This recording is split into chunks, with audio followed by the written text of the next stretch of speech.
Le XVIIIe siècle européen est sans nul doute l'une des périodes les plus contrastées de notre histoire.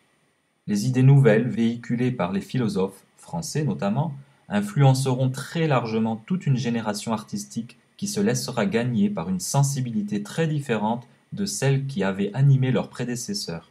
C'est durant cette seconde moitié de siècle que naît Mozart, enfant des Lumières. Ainsi, la seconde moitié du XVIIIe siècle engendra un nouveau rapport du compositeur avec la musique, se dégageant peu à peu de la férule des cours princières et autres commanditaires. Mozart, le compositeur, pourra se diriger plus librement vers des genres privilégiant la seule expression musicale et se libérant progressivement des contraintes textuelles liées notamment à la religion. Mozart naît dans une Europe en proie à un profond malaise politique, où pointent déjà les idées de liberté et d'égalité. Les régimes autoritaires sont jugés abusifs et les pouvoirs royaux héréditaires de plus en plus contestés. On le sait, cette période aboutira à la Révolution française, qui déstabilisera largement les régimes européens jusqu'à la relative pacification apportée par le Congrès de Vienne 1814-1815. Mozart vit donc durant une période charnière qui modifia profondément les pays européens et les pouvoirs en place, souvent depuis le Moyen Âge. C'est aussi une période durant laquelle la France domine encore culturellement l'Europe. Le français demeure la langue des élites ainsi que la langue diplomatique. Paris lance toujours les modes artistiques et demeure la référence universelle en matière de goût. On imite les créations françaises et les philosophes, notamment Voltaire, s'exportent vers les pays étrangers, l'Allemagne en particulier.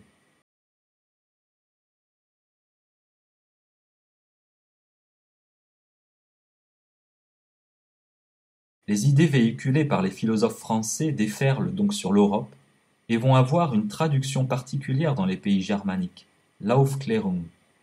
L'Aufklärung correspond à l'esprit des Lumières français, mais s'en distingue notamment par le fait que l'intelligentsia allemande ignore l'antagonisme philosophie-religion. De plus, l'Aufklärung se soucie peu des découvertes et de la réflexion scientifique qui est un des soucis des élites intellectuelles françaises. Dans les pays germaniques, l'empereur Frédéric II, 1712-1786, sur le trône de Berlin, est un monarque qui demeure la figure du despote éclairé. Il protège les arts et plus particulièrement les musiciens. Frédéric II est un excellent flûtiste, employant des musiciens de premier ordre comme Carl Philipp Emanuel Bach. Il est également admirateur passionné de la pensée française et s'entoure d'ailleurs de Français, Voltaire, d'Alembert, etc. C'est un monarque tolérant en ce qui concerne la philosophie et la religion. Consécutivement, on assiste au développement dans les pays germaniques d'un certain humanisme. L'éducation doit être naturelle, fondée sur le bon sens. Elle doit déboucher sur une utilisation pratique des connaissances. L'enfant doit apprendre très tôt différentes langues, ce qui sera le cas de Mozart par exemple. Les rapports parents-enfants se resserrent et la proximité familiale devient de plus en plus marquée, surtout dans les classes aristocratiques et bourgeoises. Une telle évolution historique et artistique n'eût été possible sans l'avènement d'une sensibilité nouvelle, illustrée en France par Jean-Jacques Rousseau, 1712-1778, avec la publication des Confessions qui permirent l'affirmation d'un moi jusqu'alors prohibé par la société aristocratique et bourgeoise. Il ne faut évidemment pas oublier ici le poids de l'encyclopédie de Diderot et d'Alembert. Cette nouvelle sensibilité, Empfindsamkeit en allemand, sera relayée dans les pays germaniques par les écrivains Herder, Goethe et Schiller, procédant du mouvement Sturm und Drang et dont participeront tout naturellement les musiciens. Sturm und Drang signifie tempête et passion. Il s'agit du nom donné par les historiens du XIXe siècle à la poésie et à la littérature allemande de la seconde moitié du XVIIIe siècle, correspondant à un pré-romantisme. Le terme provient d'une pièce de Friedrich von Klinger, Sturm und Drang, en 1776, inaugurant la réaction contre le classicisme littéraire. Le Sturm und Drang est un phénomène de génération au travers duquel s'illustreront les plus grands noms de la littérature allemande. Johann Herder, Johann Wolfgang von Goethe, Friedrich von Schiller. Le maître incontesté de cette jeune génération est Jean-Jacques Rousseau.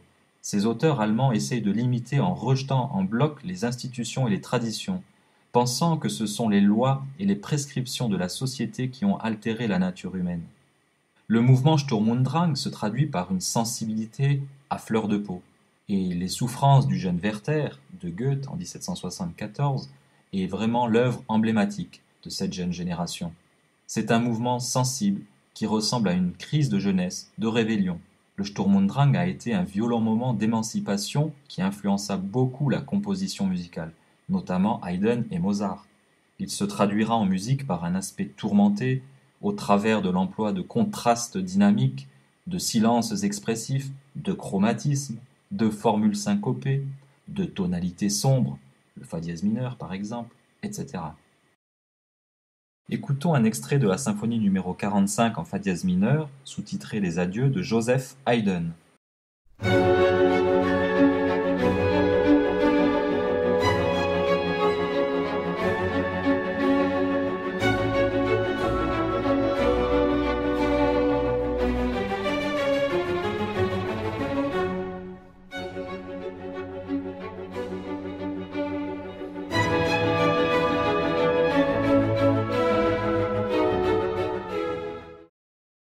Écoutons maintenant la symphonie numéro 25 de Mozart, où l'esthétique Sturm und Drang est nettement prononcée.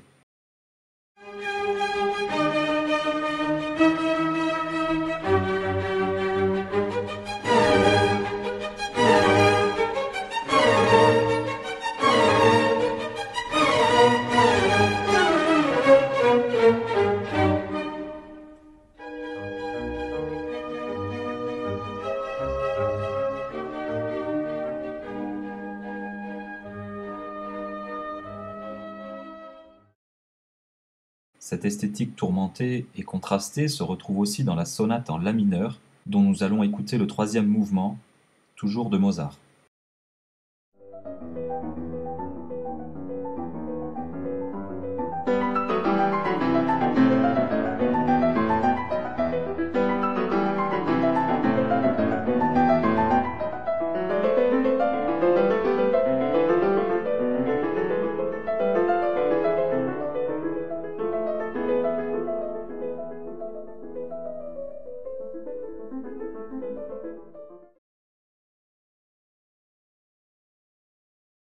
Mozart fréquente des palais, tant dans les pays germaniques que dans le reste de l'Europe, qui sont marqués par le style rocaille ou rococo.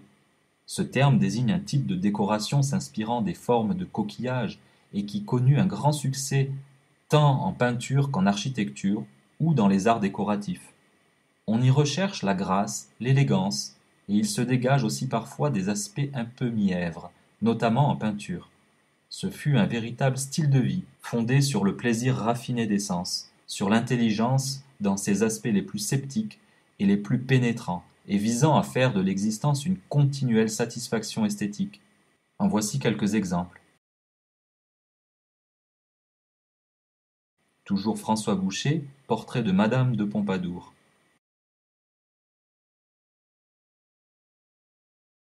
Voici l'intérieur du palais de Schönbrunn.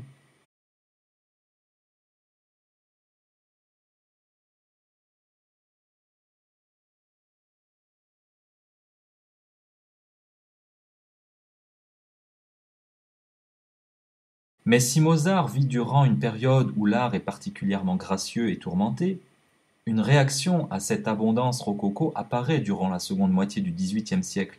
Un fort désir de simplifier les formes, une clarification architecturale s'inspirant très largement de l'Antiquité donneront naissance au classicisme ou néoclassicisme en histoire des arts.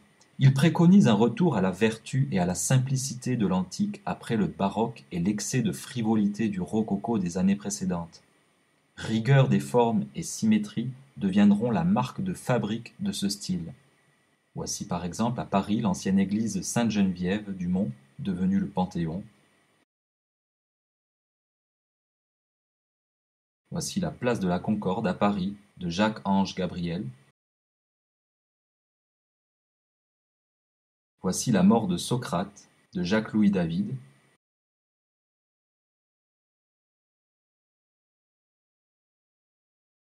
Cette clarté du classicisme architectural se retrouvera en musique à l'époque de Mozart.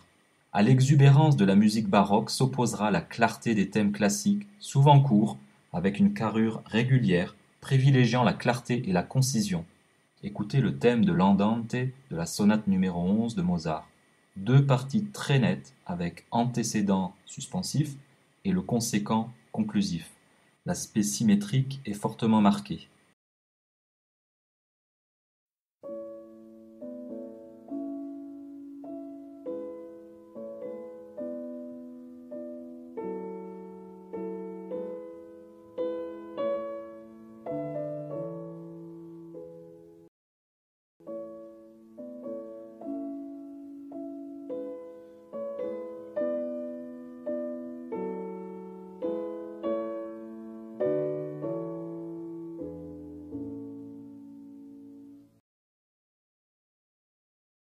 En dehors de ces courants et en relation avec la sensibilité nouvelle qui apparaît au XVIIIe siècle, l'art s'intéresse de plus en plus au quotidien.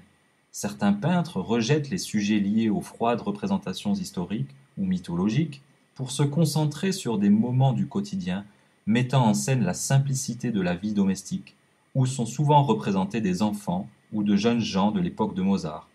En observant ces scènes intimes, on peut penser à la vie du jeune Wolfgang et de sa sœur Nannerl à Salzbourg. Voici un tableau de Chardin, le Bénédicté. Encore un tableau de Chardin, le château de Cartes.